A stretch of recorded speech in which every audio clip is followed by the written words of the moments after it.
In today's video, I am going to show you how to create a Trello dashboard.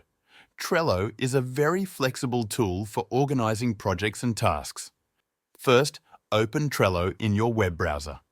If you do not already have an account, you can sign up easily using your email, Google account, or one of the other available options. Once you log in, you will be on your Trello homepage. Now, to create a dashboard, you first need to create a new board under your workspace. Click on Create New Board. Give your board a clear name that represents the project or area you will be managing. For example, you could name it Marketing. This helps you stay organized and makes it easy to find later.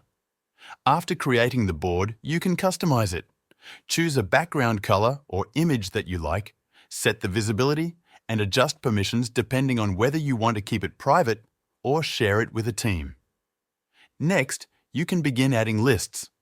Each list can represent a stage in your workflow, for example, to do, working, and done. Inside each list, you can create cards.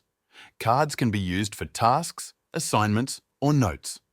You can also add members, due dates, labels, and checklists to each card, making your dashboard even more powerful. If you want to enhance your dashboard further, click on the three dots in the top right corner of your board, then go to Power-Ups. Here you can add integrations like calendar views, reporting tools, or time tracking features.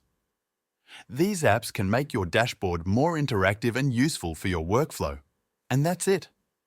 In just a few steps, you now have a Trello dashboard that you can customize to manage anything from simple to-do lists to full project timelines.